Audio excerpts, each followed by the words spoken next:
사랑하고 축복합니다. 이 말씀을 가지고 바울이 사도가 된 내력이라는 제목으로 하나님의 말씀을 나누고자 합니다. 하나님의 사람 바울은 그가 예수를 알기 전에 박해자였다는 사실을 고백하고 있습니다. 그는 자신의 삶 가운데 유대교라는 어려서부터 믿었던 그러한 전통 속에서 자랐기 때문에 예수라는 분이 누구신지를 그는 그렇게까지 알고 싶어 하지 않았습니다. 그렇기 때문에 그는 수많은 믿는 자들을 잡아서 박해하는 것이 그의 사명이라고 생각했습니다. 이 바울처럼 이 땅에 있는 사람들 가운데도 신앙의 계보를 보면 어려서부터 믿는 사람도 있지만 바울처럼 중간에 개종하여서 믿는 분들이 많이 있습니다. 그들 가운데 보면 수많은 박해자들도 있습니다. 집안에 예수 믿는다는 사람이 들어왔다는 이유 하나 때문에 수많은 분들이 가정에서 박해를 당하고 또 심지어는 그 가정에서 쫓김을 당하면서까지도 예수를 믿으면서 신앙의 지조를 지키는 수많은 사람들이 있습니다. 오늘 이 갈라디아서 1장 11절에서 17절에 나오는 말씀을 우리가 한번 생각해 보면서 그렇다고 한다면 바울이 사도가 된 이력은 어떤 것인지 한번 생각해 보는 시간을 가지고자 합니다. 바울이 사도가 된 이력의 그 첫 번째는 오늘 11절에 있는 말씀처럼 형제들아 내가 너에게 알게 하노니 내가 전한 복음은 사람의 뜻을 따라 된 것이 아니니라 말씀하고 있습니다. 이 사도 바울은 자신이 전한 복음에 대해서 분명하게 말씀하고 있습니다. 그것은 사람의 뜻을 따라 된 것이 아니라는 것입니다. 그것이 첫 번째입니다. 바울이 전한 복음은 사람의 뜻을 따라 된 것이 아니라 하늘로부터 왔다는 것입니다. 이 하늘로부터 왔기에 그가 전한 이 복음은 많은 그 당시에 사람들이 보기에 정통성이 있다는 것입니다. 만약에 사도 바울이 전한 이 복음이 사람의 뜻을 따라 된 것이라고 한다면 그가 전한 것은 복음이 아닌 단순한 사상에 불과했을 것입니다. 그러나 그는 사람의 뜻을 따라 된 것이 아닌 이 복음을 전했다는 것입니다. 그가 이렇게 할 수 있었던 것은 예수 그리스도를 만남으로 가능했다는 사실을 우리는 알아야 됩니다. 바울은 사도행전 9장과 22장과 26장에 걸쳐서 세 군데에서 자신이 개종하게 된 것을 고백하고 있습니다. 그는 담행색으로 가면서 대제사장에게 받아서 가는 공문을 가지고 예수 믿는 자 남녀를 막론하고 잡아서 예루살렘으로 끌고 가고자 한 자였습니다. 그런 그가 빛 대신 예수 그리스도를 만나고 담행색에서 엎드려져서 이제는 이방인에게 복음을 전하는 자로 변화되었다는 사실을 그는 분명하게 고백하고 있습니다. 그는 계속해서 말합니다. 두 번째, 이는 내가 사람에게서 받은 것도 아니요 배운 것도 아니요 라고 말하고 있습니다. 그는 자신이 전한 복음은 사람에게서 받은 것이 아니라고 하고 있습니다. 이것은 사도들과 교제하는 것이 아니라는 것입니다. 또 배운 것도 아니라는 것입니다. 오직 주 예수 그리스도께로부터 직접적으로 나온 말씀이라는 것입니다. 그렇기 때문에 그는 이 말씀이 오직 예수 그리스도의 계시로 말미암은 것이라고 말씀하고 있습니다. 그는 예수 그리스도로 말미암아 계시를 받았습니다.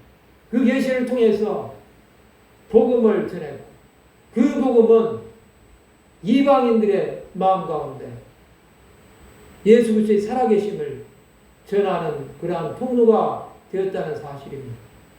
이 사도 바울은 예수 그리스도의 계시를 전하기에 조금도 주저하지 않았습니다.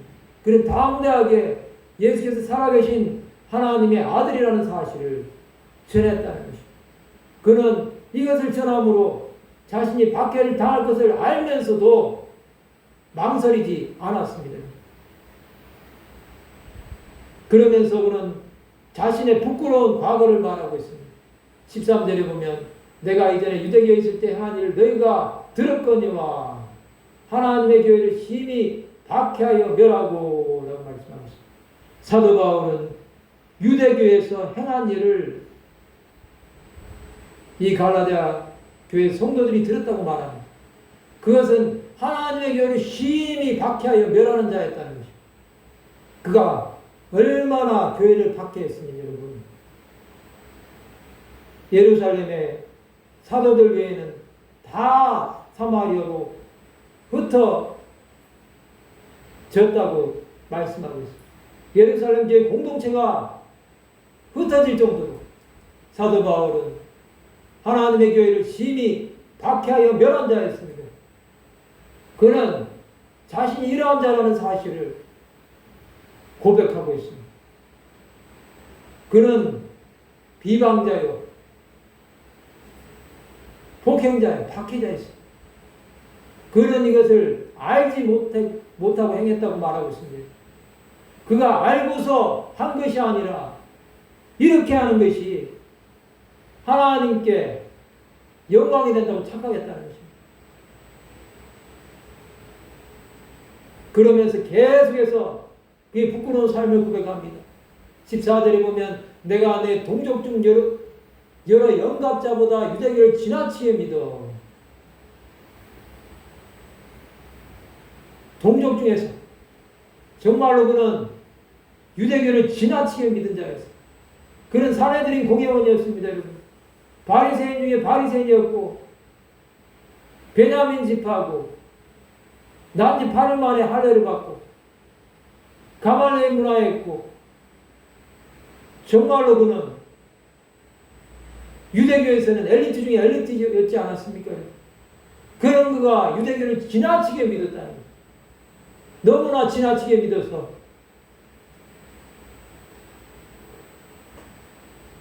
그것이 하나님의 일이라고 착각했다는 것입니다.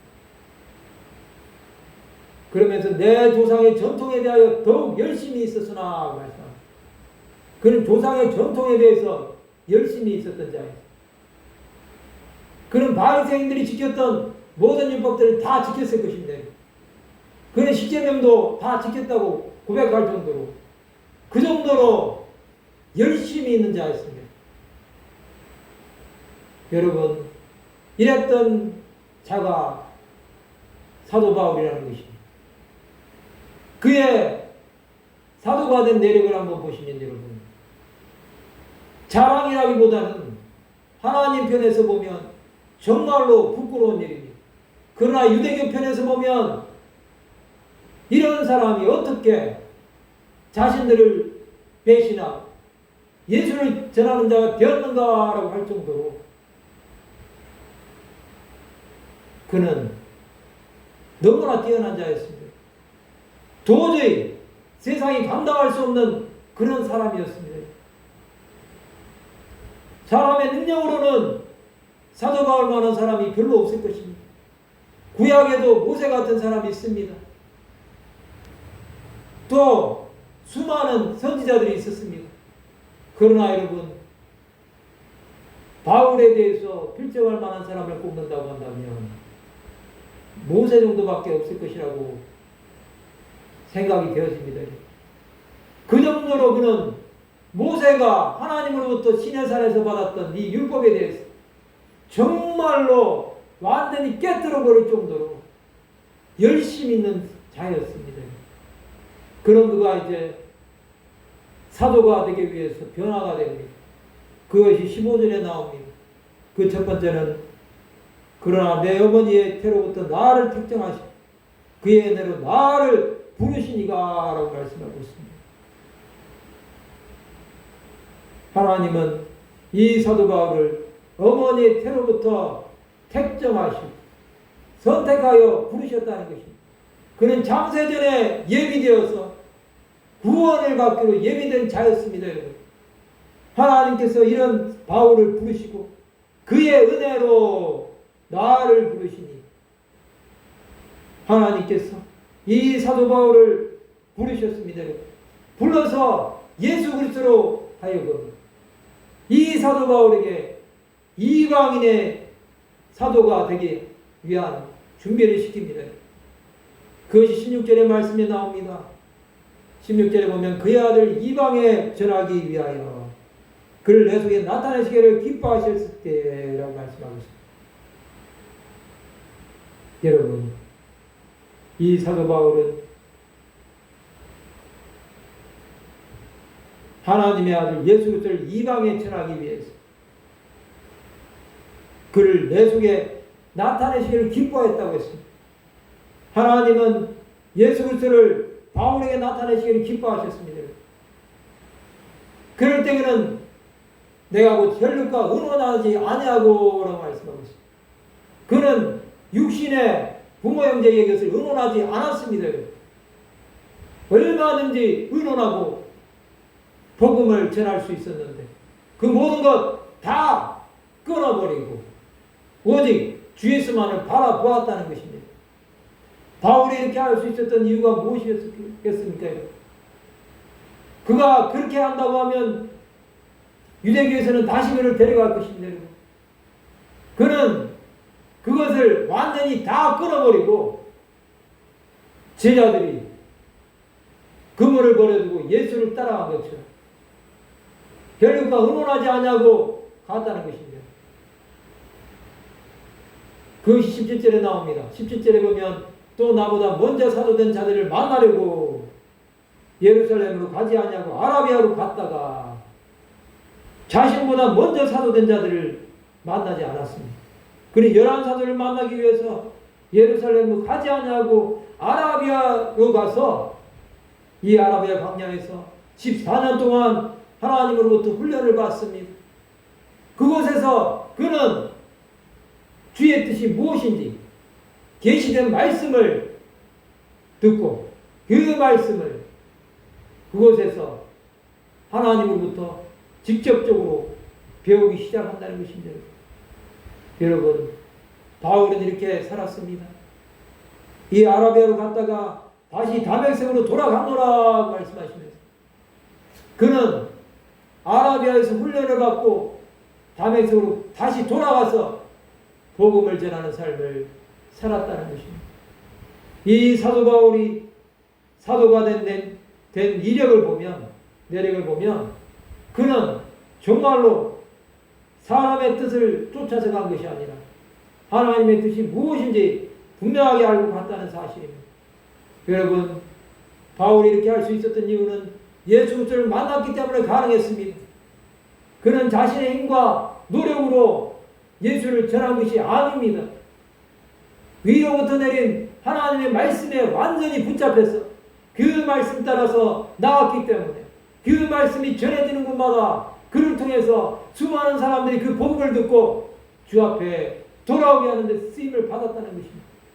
그가 이방인의 사도가 되었을 때 여러분, 그는 가는 곳마다 수많은 박해를 당했습니다. 여러분, 그것이 사도행전에 나와 있지 않습니까? 여러분, 돌에 맞기도 하고 강의 위협을 당하기도 하고 수많은 목숨을 빼앗길 위험을 당하기도 하고 40의 감암매를 5번이나 맞기도 하고 정말로 죽을 고비를 많이 넘기지 않았습니까? 그는 고난 가운데서도 복음을 전하면서 예수께서 자신을 구원하셨음을 많은 사람들이 전화했습니다. 그것뿐만 아니라 가는 곳마다 교회들을 세웠고 그 교회들 가운데 하나가 갈라디아 교회가 아닙니까? 이 갈라디아 교회 안에서 사도 바울이 이렇게 자신이 사도가 된 내력을 말한 것은 여러분, 많은 사람들이 자신이 열한 사도들처럼 예수님으로부터 직접적으로 부르심을 받지 않았다고 하기 때문에 그는 그것에 대해서 분명하게 하나님으로부터 부르심을 받았다는 것을 증명하기 위해서 이렇게 말씀한 것입니다. 여러분, 우리는 이 사도 바울의 이러한 내력을 보면서 무엇을 생각해야 되겠습니까? 우리도 하나님으로부터 부르심을 받은 내력들이 다 있습니다. 어머니의 태로부터 된 자도 있고 중간에 믿은 분들도 있고 마지막 하나님의 나라에 가기 전에 영접하시는 분들도 있습니다. 그들의 내력을 바라보면 여러분, 그의 신앙의 삶이 보입니다. 그의 신앙의 삶이 평생을 하나님을 위해서 드려진 자도 있고 또한 여러 가지 고난 가운데서도 주 예수를 만나고 바울처럼 짧은 시간이지만 죽기까지 주 앞에 복종하면서 십자가만 자랑한 분들도 있을 것입니다. 또한 평생을 믿지는 못했지만 그의 삶 가운데 하나님의 살아계심을 보고 삶 속에서 정말로 믿는 자들보다 더 거룩한 삶을 살려고 애를 쓰면서 다른 사람에게 행위로 말미암아 보여지는 삶을 산 분들도 있을 것입니다. 그 모든 이력은 정말로 하나님께서 받으실 것입니다. 우리가 다 똑같을 수는 없습니다. 그렇지만 분명한 것이 있다고 한다면 바울처럼 우리는 지나간 과거의 삶에 대해서 하나님 앞에 부끄러운 우리의 과거를 고백해야 된다는 사실입니다. 우리는 하나님 앞에 아무것도 자랑할 것이 없습니다. 예수님 앞에 우리가 내어놓은 것은 아무것도 없습니다. 오직 그의 은혜로 말미암아 구원함을 받아서 우리가 복음을 전하는 자가 되었다는 사실, 이것 하나만 가지고도 우리는 하나님 앞에 감사할 수 있다는 사실입니다. 우리는 정말로 주 앞에 부끄러운 모습 이대로 나옵시다. 있는 모습 이대로 나옵시다. 우리의 지나간 과거를 포장할 필요도 없습니다. 그렇다고 그 지나간 이력에 대해서 수치스러워할 필요도 없습니다. 그것은 왜 그렇습니까? 우리 주님께서 우리의 모든 죄를 십자가에서 다 도말하시고 용서해 주셨기 때문에 우리는 그것 때문에 죄책감을 가질 필요는 없습니다. 그렇지만 우리는 날마다 예수 그리스도의 보혈로 말미암아 우리 죄를 정결하게 씻으면서 주 앞에 회개하는 마음으로 살아야 된다는 것입니다. 또한 사도 바울이 하나님으로부터 부르심을 받아서 많은 사람에게 복음을 전했던 것처럼 우리도 복음을 전하는 일에 우리의 삶을 드려야 된다는 사실입니다. 우리가 그렇게 살아간다고 한다면 하나님은 우리를 통하여 일하실 것입니다. 하나님은 우리를 통하여 아버지의 영광을 나타내는 자로 삼으실 것입니다. 우리 주위에 너무나 많은 사람들이 힘들어하고 고통스러워하고 외로워하고 지치고 낙심하고 있습니다. 그들을 바라보면서 우리는 무엇을 할 수 있겠습니까? 그들을 잠시 잠깐 위로는 할 수 있지만 그들에게 영원한 위로는 할 수 없습니다. 그러나 분명한 것은 하나님께서 믿는 자, 믿지 않는 자 모두를 다 창조하셨다는 사실입니다. 또 모두에게 일반은 종을 주셔서 이 땅에서 부지런히 사는 사람은 잘 살아갈 수 있게 하셨습니다. 그 은혜를 우리는 감사해야 됩니다. 그렇지만 여러분, 우리는 낙심된 자들을 바라보면서 사도 바울이 행했던 것처럼 정말로 복음을 전하면서 그들을 위로하는 삶을 살아야 되겠습니다. 우리가 만나는 모든 사람에게 정말로 그리스도를 보여준다고 한다면 이 바울을 통해서 수많은 사람이 주 앞에 돌아왔던 것처럼 하나님께서 우리 한 사람 한 사람을 통해서 일하실 것입니다. 우리의 모습을 통해서 주께서 정말로 행하여 주실 것입니다. 여러분, 우리의 삶은 정말로 작습니다. 보잘것없습니다. 그렇지만 예수께서 함께 하신다고 한다면 우리는 우리의 능력보다 더 많은 일이 감당할 수 있습니다. 그것은 주께서 함께 하시기 때문에 가능한 일입니다. 우리는 여러분 주 예수를 붙잡읍시다. 그러면 우리는 어떻게 살아야 되겠습니까? 바울이 사도가 된 내력을 바라보면서 우리는 정말로 우리 자신이 아무것도 아님을 고백해야 되겠습니다. 우리가 살아있다고 한다면 하나님은 일하실 수 없습니다. 그러나 바울 사도가 완전히 자기 자신을 내려놓고 죽어졌을 때 하나님께서 일하신 것처럼 우리가 예수 앞에 완전히 우리의 모든 것을 다 내려놓고 꼬꾸라질 때 하나님은 우리를 통하여 일하실 것입니다. 그것을 바라보면서 또 믿음의 전진을 하는 한 주간이 되어야 되겠습니다. 우리 앞에는 많은 고난들이 기다리고 있을 수 있습니다. 또 어려움들이 닥칠 수 있습니다. 그러나 여러분, 우리는 그것을 이겨내야 합니다. 그것을 우리가 이겨내지 못한다고 한다면 우리는 하나님의 일을 감당하다가 잘못하면 실족할 수 있습니다. 수많은 어려움이 우리를 압박하고 넘어뜨리려고 한다고 할지라도 이스라엘 백성들이 광야 40년을 지나서 여호수아 갈렙을 통해서 가나안 땅에 들어갔던 것처럼 우리도 하나님의 나라에 들어갈 때까지 이방인의 사도가 되었던 이 사도 바울이 전했던 복음처럼 하나님의 나라를 전하기 위해서 우리 생명을 다 바쳐서 헌신해야 된다는 사실을 잊지 말아야 되겠습니다. 하나님은 저와 여러분 모두를 사랑하십니다. 우리가 하나님의 손에 붙들림 되었을 때 아버지께서 우리 안에 역사하시고 우리 안에 새 창조의 역사를 날마다 이루고 가신다는 사실을 깨달으면서 믿음으로 날마다 고백하는 삶이 되시기 바랍니다. 그래야므로 이 한 주간이 정말로 주 예수 그리스도와 동행하는 귀한 은혜가 있으시기를 바랍니다. 말씀을 마치고자 합니다. 바울이 사도가 된 이력을 통해서 하나님께서 그를 통하여 이방인의 사도를 삼으셨던 것처럼 우리도 하나님의 나라와 영광을 전파하는 삶을 삶으로 하늘의 별처럼 바닷가의 모래알처럼 대대로 믿음의 계보를 이어가는 주의 백성들이 다 되시기를 주님의 이름으로 축원합니다. 기도하시겠습니다. 하나님 아버지 은혜를 감사합니다.